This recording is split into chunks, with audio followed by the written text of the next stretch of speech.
Hi, this video is about the parts of a wave. In physics, when we try to understand waves, it's helpful to have some ways of describing them that's consistent and easy to understand. And so we have some different names here for how we can label the parts of a wave.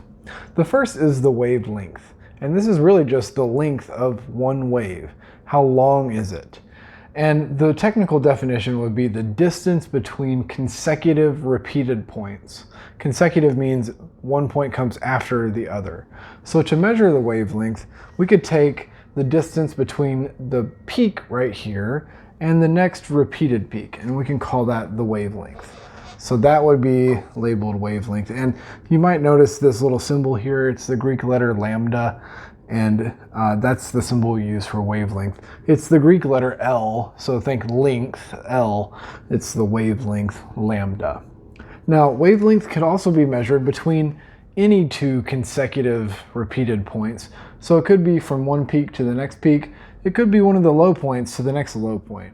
It could even be from this point right here over here to this point right here. Both of them are going up. And so actually I could go along the whole length of the wave and it's always the same length no matter where you put this little label measurement here.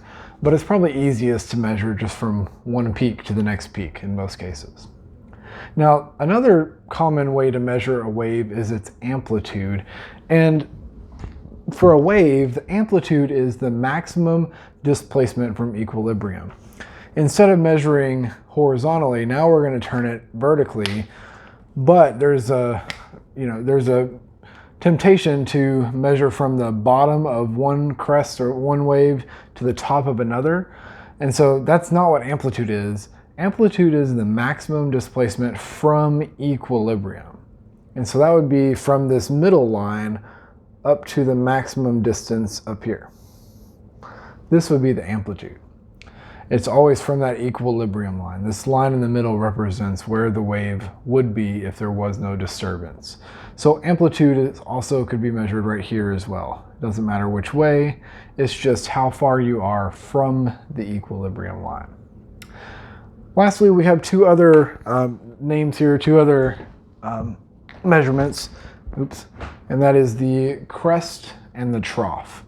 So sometimes we call this point right here the crest.